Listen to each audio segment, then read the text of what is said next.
Hey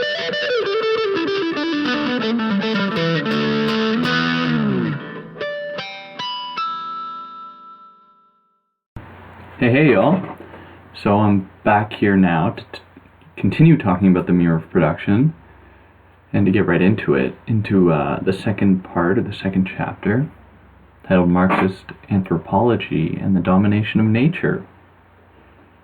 So Baudrillard starts this section by stating that in the 18th century, the simultaneous emergence of labor as the source of wealth and needs, as the finality of produced wealth, is captured at the zenith of Enlightenment philosophy in the appearance of the concept of nature, around which gravitates the entire rationality of the system of political economy, which is we can go from here and conduct some, pretty fair Marxist analysis of such things.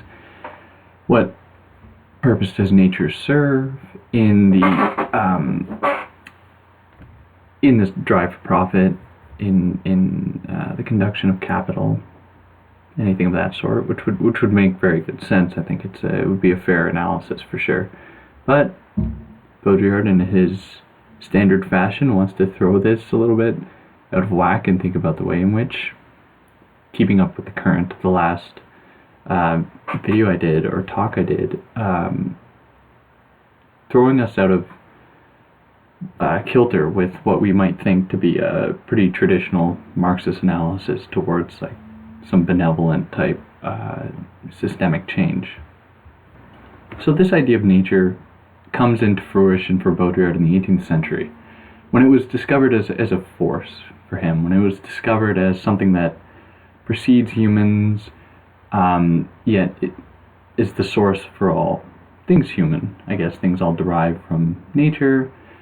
It conducts us in a sense, and these sorts of talks, they certainly continue on today with the internet experts, guiding some kind of political, these political agendas by, these strange assertions that if there was such a thing as human nature, it would be something that can be, justify political opinions, those that exclude certain people from certain professions and exclude certain people from these, political arenas. It's all this derives, I think, in proper Baudrillardian fashion, from this notion of nature as the ultimate referent, from this notion of nature as being that which guides us and can then be used as some sort of scapegoat, can be used to justify the contemporary use of force, the contemporary use of authority over the maintenance of certain, norms, if you will, that don't want to be interrogated as being those things that come about socially, the things that don't exist necessarily in relation to nature, but are things that, are ultimately just closed off from any sort of discussion, because as soon as you are able to make the point that something has some affinity with nature because of nature's status as being this kind of, in Baudrillard's terms, ultimate referent, then you foreclose the possibility of that sort of discussion arising, the ability to, essentially talk these problems through, which is ironic given, the kind of the suggestion that these people are arbiters of freedom of speech at the same time. It's very ironic, and it's incredibly difficult to unravel what exactly is going on there, but I digress. So nature, in occupying this place of the ultimate referent for Baudrillard, it becomes the ultimate reality, or becomes a reality in a sense in his words here, which is an important thing for him to say, because reality is not something that somehow precedes simulation, right? In Baudrillard, reality isn't this thing that we can go back to. Some people read Baudrillard as a thinker of, as having a general degree of animosity towards simulation, thinking that there's something sequestered, or there's a general obfuscation of reality, a kind of a loss, when in reality, what we're actually seeing is the consolidation of a certain reality, right? So what Baudrillard is trying to get at is the foreclosure of possibility, in a sense, and in a way, it's very Deleuzian, right? It reminds me very much of Thousand Plateaus, and how capitalism particularly closes off that possibility of becoming or getting out of one's territory. This process of deterritorialization or whatever. Baudrillard sees the similar thing happening, although he doesn't use that language, and he's a little bit more worried about like endless possibility or like endless the lack of limits. But reality is that thing that forecloses the possibility of change, of life itself to develop, grow, evolve, or anything of the sort. So science plays a crucial role in this, in that nature sets forth the conditions for which that allows science to then affirm nature, and by extension, because of the fundamental connection that there has been established between science and reality, nature, the logical principle of the code, as Baudrillard kind of defined it and I explored in the last episode. Science is something that is used as a strategy. It's a tool to, it's very tautological, right? Science points to nature, which points to science, and they each affirm their position. And in Baudrillard's terms, science presents itself as a project progressing toward an objective determined in advance by nature. So in effect, science's goal is really has already been resolved, right? But if we think back to the consumer society, Baudrillard says that we only hold value. Those institutions only hold value, like GDP, whatever, because they can be quantified. Whereas things like women's labor in the household is not. No one cares about it, right? So it doesn't exist. I think that points to a general cultural logic of, or a kind of obsession with, quantifiability. And science does that. But there seems to be an odd desire to see science constantly be reaffirmed. So the project in itself, ironically, is not necessarily to affirm science as so, or as such, but in its constant proliferation and its, progression through, its own characterization as a thing in itself through its observation of nature or the world or things as they manifest themselves physically or whatever, which then reflects back onto it, defining its character, giving it an essence, validating its presence, making it legitimate. All these things work in favor of this broader logic of cultural domination in the form of reality. So with Marx, what we see with Marx, according to Baudrillard, is that Marxism only partially dislocated the myth of nature and the idealist anthropology it supports, and those are Baudrillard's words. Whereas Marx indeed denaturalized private property, the mechanisms of competition in the market, and the process of labor and capital, but he essentially failed to question the following naturalist presumptions, and they are as follows. The useful finality of products as a function of needs, and the useful finality of nature as a function of its transformation by labor.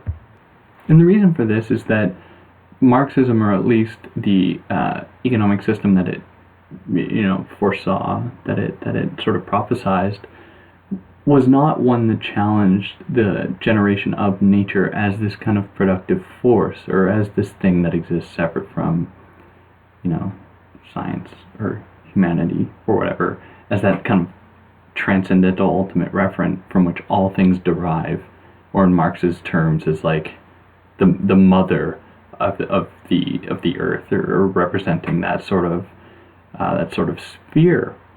So what Baudrillard says of that, it looks as if forcefully rationalized nature reemerges elsewhere in an irrational form. Without ceasing to be ideological, the concept splits into a good nature that is dominated and rationalized, which acts as the ideal cultural reference, and a bad nature that is hostile, menacing, catastrophic, or polluted. All bourgeois ideology divides between these two poles. So this split works at the level of labor power for Baudrillard, whereas on one side, when exploited, labor power is good. It is within nature and is normal. But once liberated, it becomes menacing in the form of the proletariat. So what he says of this is that this contradiction is averted by assimilating the proletariat to a demonic, perverse, destructive nature. Thus the dichotomy in the idea of nature, which expresses the profound separation in the economic order, is admirably recuperated at the ideological level as a principle of moral order and social discrimination. So it is in that sense that for Baudrillard, Marxism has not disencumbered itself of the moral philosophy of the Enlightenment. So although on the surface it might appear, to present this radical alternative to production or to capital, some of the underlying themes are still present, right? And we went over some of these in the last one.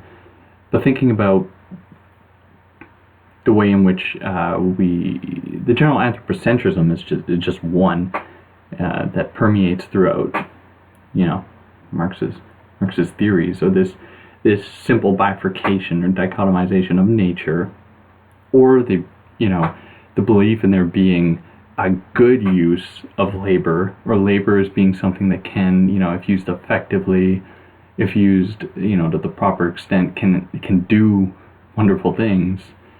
And this might be an obscure reference, but it's one that captures it well.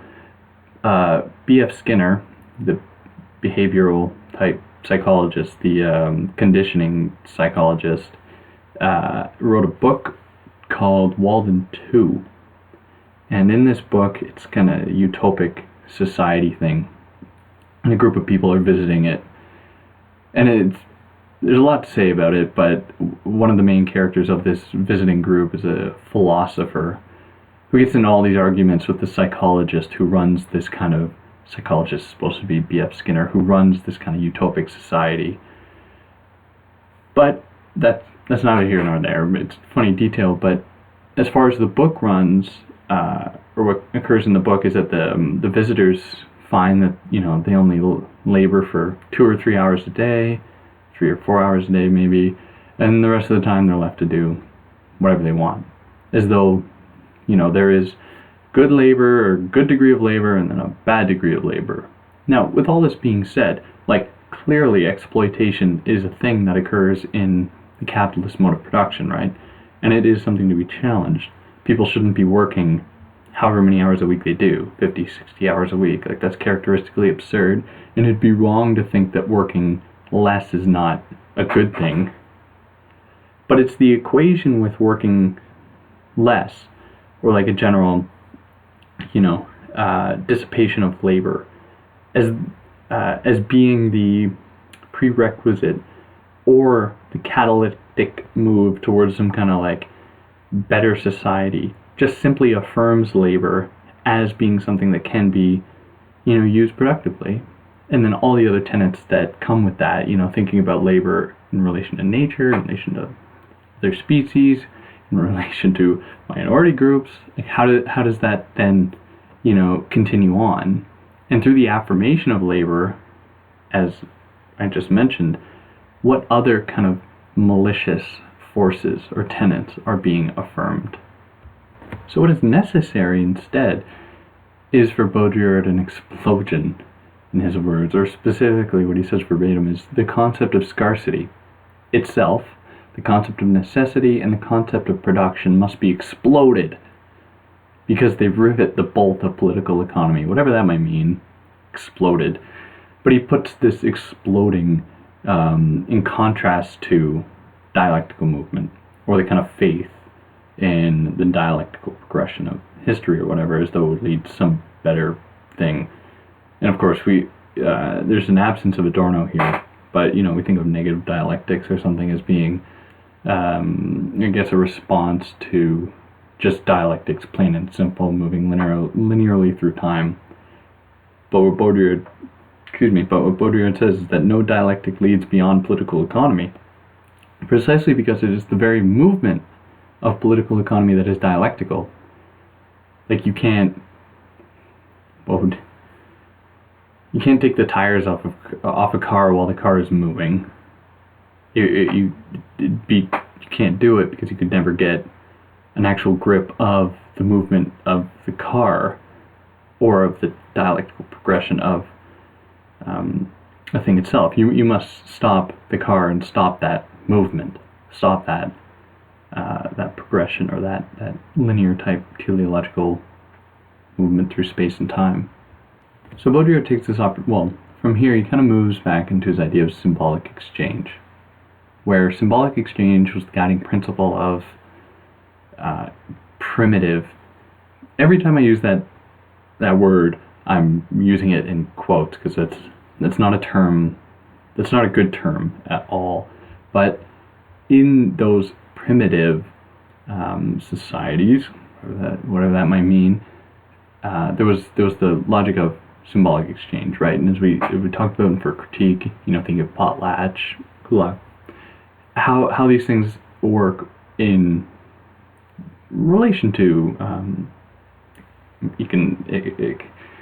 economies, which is a term I reluctantly use, but economies in the pre-industrial era.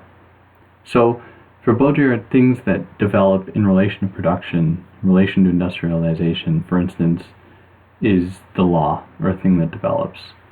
So he says that in this sense, law, which is called the foundation of the symbolic order and of exchange, results instead from the rupture of exchange and the loss of the symbolic, where things are now, perhaps we can think of law as we've thought about reality, or as the kind of consolidation of ideas, of beliefs, or whatever, in the form of a,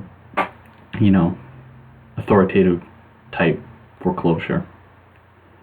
So this is why, for him, there's properly neither necessity nor scarcity, nor repression nor the unconscious, in the primitive order, whose entire symbolic strategy aims at exercising the apparition of law. And there's another point, I can't remember exactly where he says it, but he says it could be in symbolic exchange and death. But he says that the only reason we have an unconscious, a la Freud, is precisely because we have, all these systems that, force a certain, I guess, homogenization on us, if you will. It's our only way to get out of it. But what he takes this opportunity then, and he sees in Marx a complicity with his sort of repressive framework, and I use that term reluctantly as well. Because what he says is that Marx adopted the law of necessity, along with the Promethean vision of its perpetual transcendence, just as psychoanalysis adopted the principle of castration and repression, prohibition and law. Now it's unclear at this point in this book, because this would have come out in 1973, although despite the year it came out, a year after Anti-Oedipus, it's unclear whether, it's not apparent here if Baudrillard had read Anti-Oedipus. I feel like he wouldn't have had time to. He was probably writing this the year that Anti-Oedipus came out. But they're doing something similar, where, Baudrillard sees in Freud, the connection to castration, repression, the unconscious, in a similar way that Deleuze and Guattari see it in Anti-Oedipus. Baudrillard sees a similar vein running through Marx, similar themes running through Marx, the adoption of these kind of transcendental, irrefutable type systems or themes that guide and permeate and propel Marx's arguments. And as I see in the footnote that he quotes, or he doesn't quote, but he mentions Anti-Oedipus here in a footnote, so he would have had to have read it, although he just quotes he quotes the whole thing, so cites the whole thing, so he must have read it. That's interesting. I wonder, this is a side point, from Baudrillard's standpoint, I don't know what his take of Deleuze and Guattari really was. He never had a whole thing about it, with Marx or Freud or even Foucault. And I wouldn't know from the Deleuze standpoint. I'm pretty sure that Deleuze just didn't care about Baudrillard, that it was just like, hogwash, not totally, unnecessary jargon and, Chris Norris type thing, like the Baudrillard just stuck in the fun house, or he's, not someone to be taken seriously, not someone to take seriously. But I digress. So it's when nature is, given this sort of validity in Marx, just as, right, we think of the unconscious in Freud or psychoanalysis, that it is then used as this, repeat, ultimate referent, or, in Baudrillard's terms, this separation from nature under the sign of the principle of production is fully realized by the capitalist system of political economy. But obviously it does not actually emerge with political economy. So he then goes on to say that rationality begins here, when nature is established as this thing. It marks the end of paganism, animism, and the magical immersion of man, all of which is just simply reinterpreted as superstition. And this is when, we see this in Marx, when we think of the opium of the people, the possibility that or the belief that religion is just this kind of thing that, bred in circuses, right? Keeps people numb, stupid, they can't do anything with it. It doesn't, there's no actual relationship to the world, to things, to production, to, maintaining certain needs, which is a very sad sentiment, as though, there's nothing beyond production. There's nothing beyond the satisfaction of needs. There's no higher order. And I shouldn't, using the term higher is certainly problematic, but there's no like other order. It's just all like the world is just treated as like a map, right? And it's just like an exegetical project that doesn't see, anything beyond itself, right? It's just a constant evaluation of, this thing as established as being natural or real or whatever, that is the world, or, the things that exist within it. And that's all there is. And it's so boring. And, we think of the history of humankind, our relationship to gods, our relationship to beliefs, has been a guiding principle. And it's naive to simply disavow that, to forego our relationship with the gods, or with paganism or animism, especially if we think about this in relationship to, as just one example, like Native American people, and the relationship that not every single Native American nation has with belief per se, or whatever we might call it, but certainly how people think of things differently across different epistemic boundaries, or across different epistemic locations or setups. So what we were seeing then, at least what Baudrillard charges against Marx, is that we are not seeing so much a sublimation, or the simply the closing off of like possibility in favor of like the ultimate like productive individual, but rather we're seeing a desublimation, where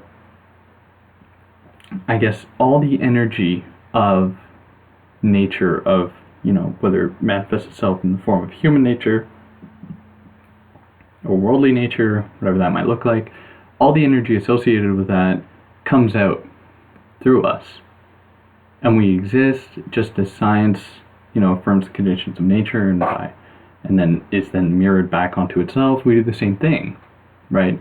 We manifest nature within ourselves, which isn't to say that it's like, it has that sort of transcendental force, but that we give it such value, pay such credence to it, that it does do that. It does have real effects.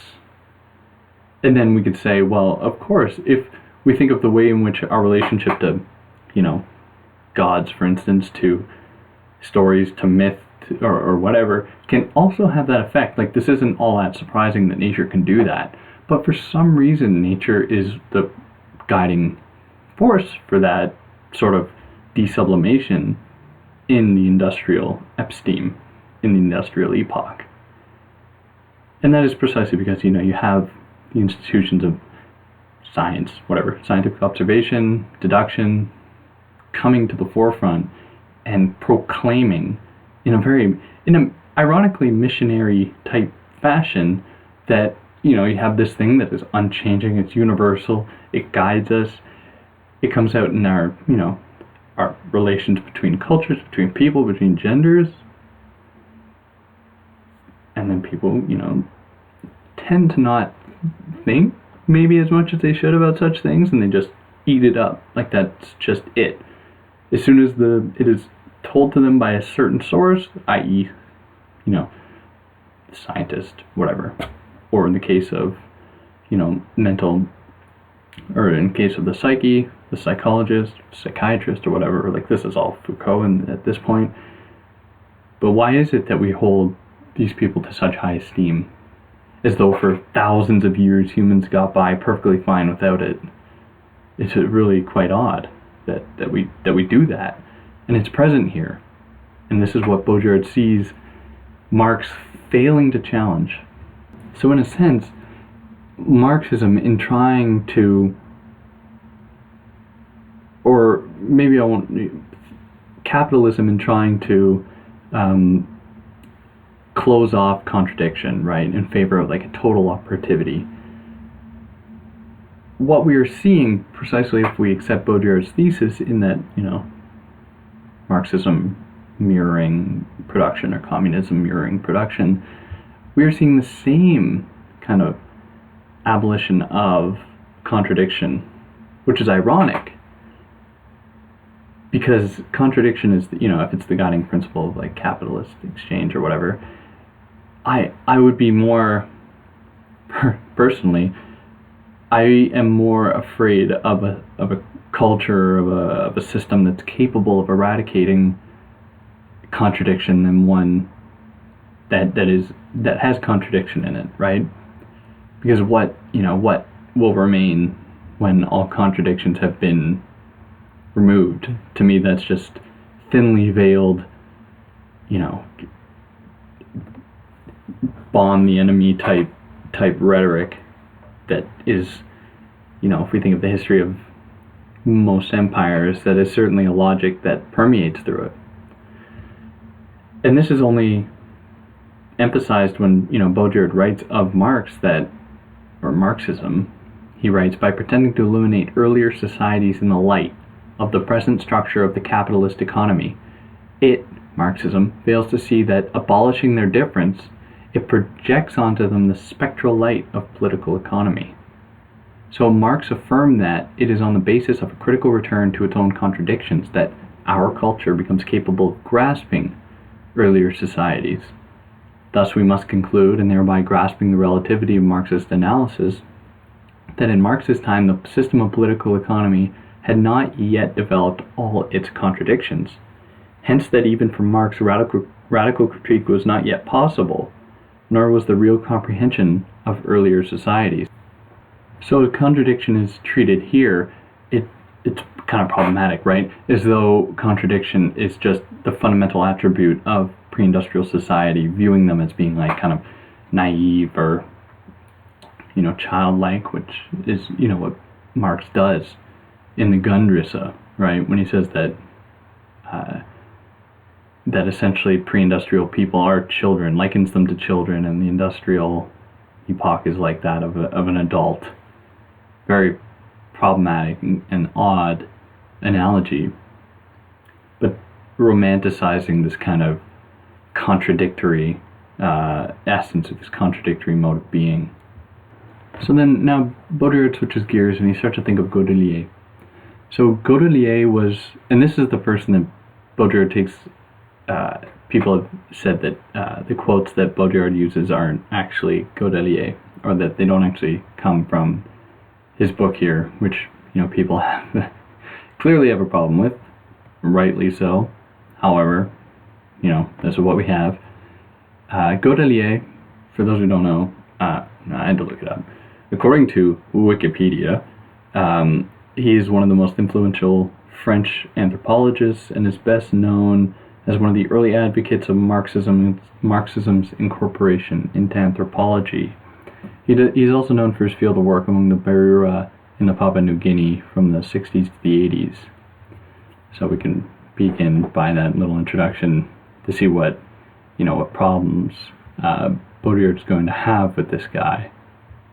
Yeah, and specifically the translator writes in one of the footnotes, I have not been able to locate the page references for any of the quotes from Baudrillard, which is Baudrillard. So those texts that Baudrillard uses from Baudrillard or the Marxist texts, are Sur les sociétés précapitalistes and l'anthropologie économique in l'anthropologie science des sociétés primitives, which are just thinking about primitive societies, essentially. I haven't read them, but from the titles we get a pretty good idea of what they're getting at. It's kind of traditional anthropology, right?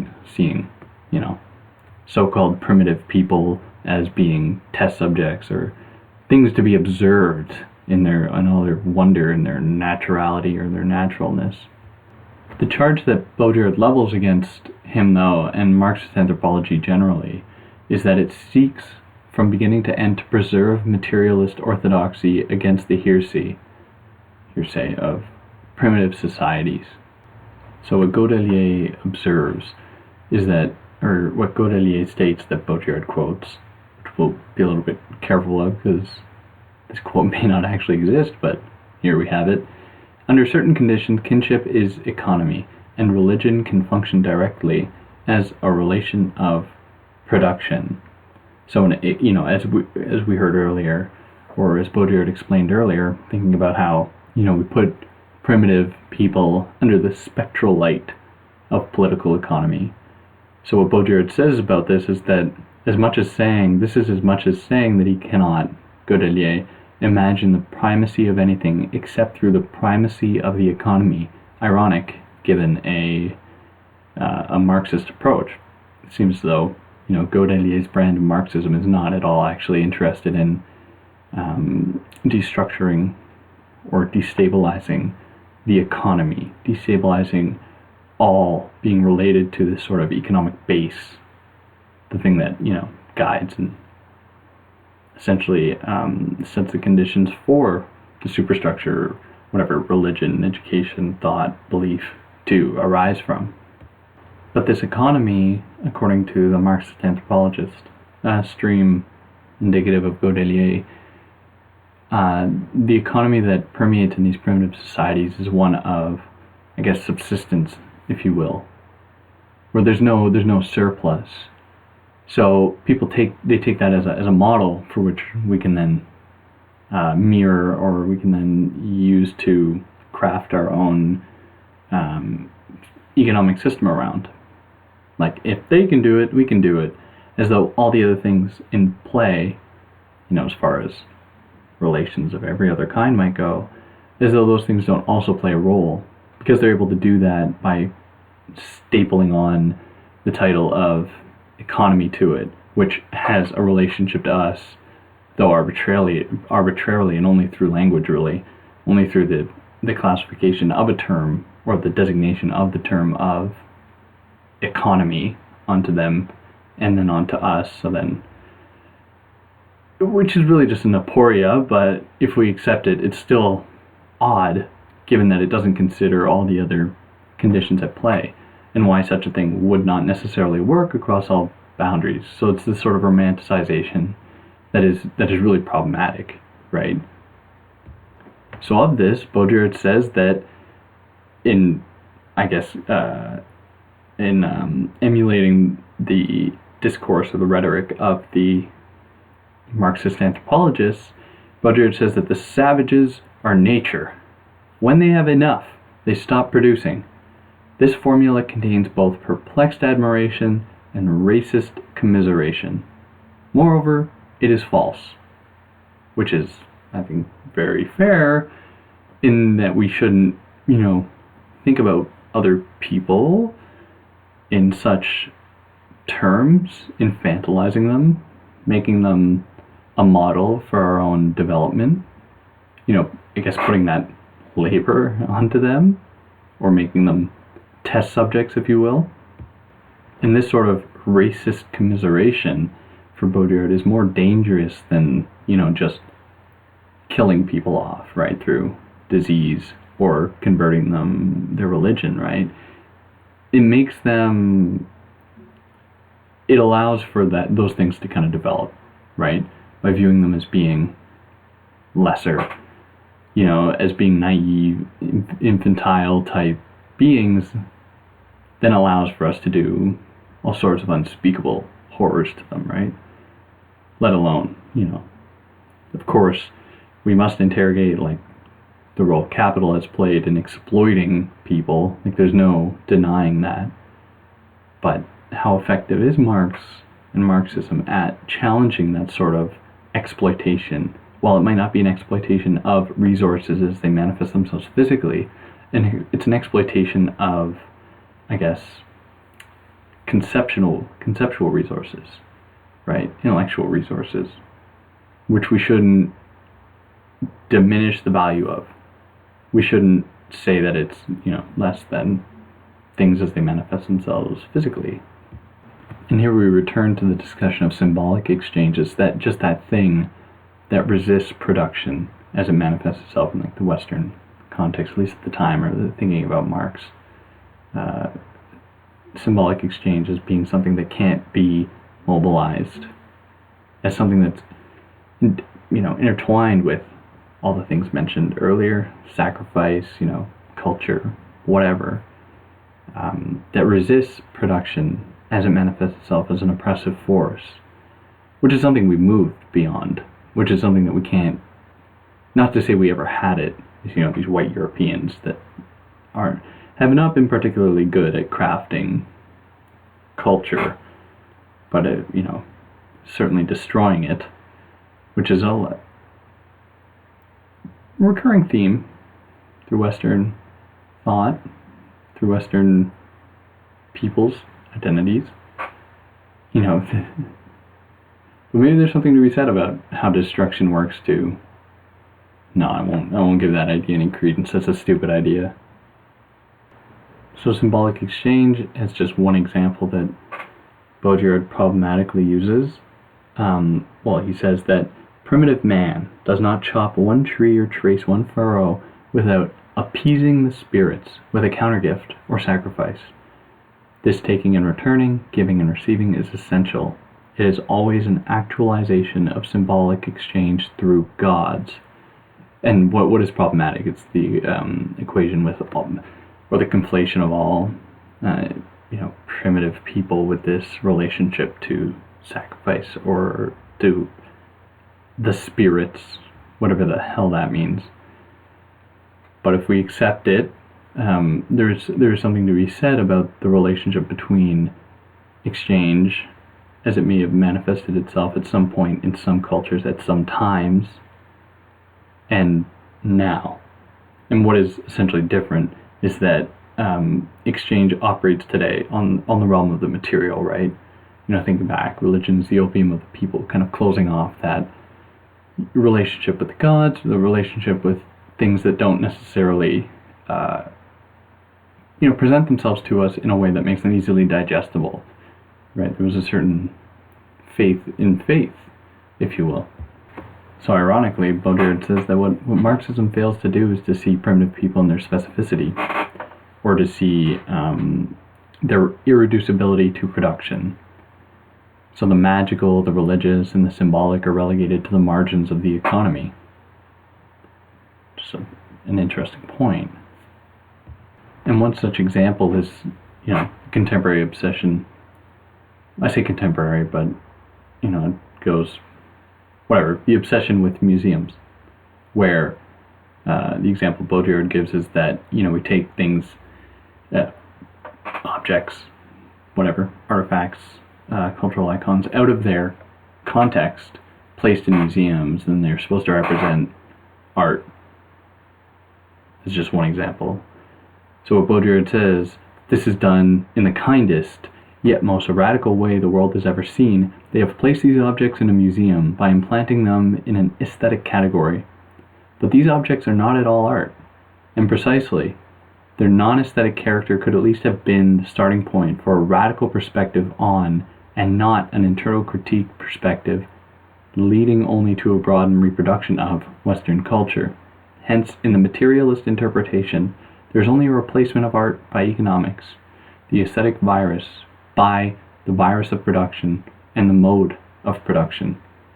Whereas art could, if we think of these different artifacts, icons, whatever, they pose a radical challenge to, Western finality, Western, Eurocentrism, ethnocentrism, anthropocentrism, throwing all these things out of whack because all of a sudden we're challenged by difference, by otherness, that essentially destabilizes our privileging of ourselves. But that is exercised, that is essentially conjured away in favor of an analysis of production, or these things as being simply things, not being related to some kind of cultural order, higher order, just being, economic objects, if you will. So for that reason, this what we are seeing is the duplication and the replication of the same oppressive forces as they manifest themselves, like in the form of the museum, in this critique. So we naturalize earlier societies in a sense, and we place them under the sign of production, right? We erase them, we level them, and to make them easily consumable, making them commodities, if you will, which is, it's only made more apparent in the hardcore materialism emblematic of Marxist thought. So what Baudrillard does with this is he wants this. All this essentially culminates in the following questions, where he states that the radical hypothesis no longer accepts fundamental concept, seeing it as an arbitrary aspect of a certain model. At bottom, the question is posed as follows: are we always within the capitalist mode of production? If the answer is yes, we readily accept classical Marxist analysis. Or are we in a later mode, so different in its structure, in its contradictions, and in its mode of evolution, that one must distinguish it radically from capitalism, while maintaining that it is always a question of a mode of production, which is determinate as such? Or are we, quite simply, within a mode of production at all? And have we ever been in one? So concerning the present phase of political economy, Marxist thought gives us only analyses centered on monopolistic capitalism, not thinking about the possibility of the other things going on underneath it, right? And although we see a broad dissipation of symbolic exchange, these elements can still be seen today. And how is that, or the disavowal of that presence, made to serve Marx, made to serve Marx's view of the world? So we think of the way in which commodities are evaluated, thinking about in terms of like Frankfurt School type thought. What we are seeing is a move, in a sense, away from materialism per se, right? And as we were thinking about his last book, for a critique of the political economy of the sign, we have to view, we shouldn't just locate signs within the realm of production or being related to a specific signified, but how signs themselves, make up a whole different world, or a whole other system that needs a whole other system of analysis. So which leads Baudrillard to say that the signified and the referent are now abolished to the sole profit of the play of signifiers, of a generalized formalization in which the code no longer refers back to any subjective or objective reality, but to its own logic. So we must ask then, thinking about those three questions posed, can it be said, or can we apply the same kind of Marxist thought, the one that Baudrillard spent this whole book kind of destabilizing, this thinking about the objective world, about materialism, and what role does that even play? Because Marxism has tried to just simply transpose its method from the realm of the material, however that might manifest itself, to that of signification in the form of commodity or exchange value or whatever.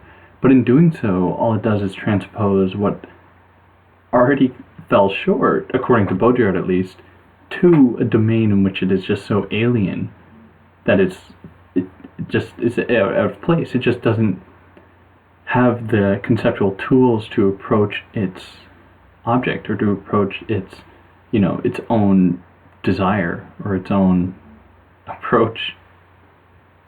So we're seeing now, as we saw in the last book, the beginning of an analysis of simulation, right? What can be said of simulation? What role does simulation play in the realm of signs, where signs don't refer to some objective reality, but only refer to other signs, which refer to other signs, copy of a copy of a copy of a copy, very basic type Baudrillardian theory. But how does Marx fall short on that? And this is something that we're going to get into with Foucault as well, and how applicable is Foucault's project that doesn't account for the simulating machines as much as it should, per se. So what this is all culminated into, in the case of both production and its antithesis that prophesied by Marxism, is, and this is a rather long quote, Baudrillard says that this terrorist rationality has produced, in the course of centuries, the radical distinction of the masculine and the feminine, with the racial inferiorization and sexual objectification of the feminine. No culture but ours has produced this systematic abstraction in which all the elements of symbolic exchange between the sexes have been liquidated to the profit of a binary functionality, and this separation, which has taken on all of its force with capitalist political economy, is not reabsorbed at the present time. Sexual hyperactivism, equalization of the sexes, liberation of desire, in short, the sexual revolution, gives only the illusion of symbolic destructuring under the sign of sex as a differential marker, as an index of status and as a function of pleasure. It is this mark that the women's revolt, or the gay liberation, aims at, not the claims, democratic and rationalist, of political or sexual rights to equality, the equivalent of the salary claims of the worker, not the accession of women to power, that is, the turning of the code to their favor, but the abolition of the code. Marxism has either ignored this subversion of the political economy of sex, that is, the imposition of the law of value in the sexual domain, the imposition of the phallus, the masculine, as the general sexual equivalent, or else it has dialectically subordinated it to economic contradictions, allowing all of its radicality to escape. So in that way, it's that erasure of the work that is being done, subsuming it under the law of production, under the law of labor, however you have it. And this is only this is made apparent, like with, and I've already mentioned this, but conversations I've had where people disavow culture as being a thing that exists outside of production, which is a very dangerous idea, as though like culture would just dissipate with the destructuration of production. So, and everything comes to follow, right? Where it's not that oppression is first and foremost conducted through production. So, for instance, Baudrillard says the objectification of the black, fucking, that language is terrible, but we have it, as such is not that of exploited labor power, but an objectification by the code, or all those things that run under the current of production, that run underneath, that sneak in, right? The high humanistic logic of, the anthropocentric logic that permeates through Eurocentrism, or anything of that sort, that Marxist analysis does not get at. It does not approach, because it reduces all these ills to a single point, notably that of production. Now, Marxist theories that have developed post-Marx have tried to account for this, but they seem to And I think of Benjamin would probably come the closest. Like there's a lot of really dangerous stuff. Like take Adorno for instance, and his condemnation of like jazz music, which is just subtle racism, or not so subtle, but how it makes a mockery of like, it should be viewed down upon or looked down upon because it's not Mozart. Just extremely racist, Eurocentric jargon. But I think that is indicative of the greater logic of Marxist thought that just sees otherness as being like just getting in the way of this like what would ultimately be, I'm in my mind, although they don't say this, white utopia, white male utopia, and all the privileges that will come with that. But it's ironic because all these things already exist in favor of whiteness, in favor of patriarchal structures of authority, which is really why we have to question its motives and what it will result in, if it has that sort of radical potential to it, or if it'll just simply extend the same kind of logic of domination that guides or structures today. So all this leads to Baudrillard concluding the book essentially by saying, Marx is right, objectively right, but this correctness and this objectivity were won, as in all science, only at the cost of a miscomprehension of a radical utopias contemporary with the Manifesto and Capital. In saying that Marx objectively theorized capitalist social relations, the class struggle, the movement of history, etc., one has claimed too much.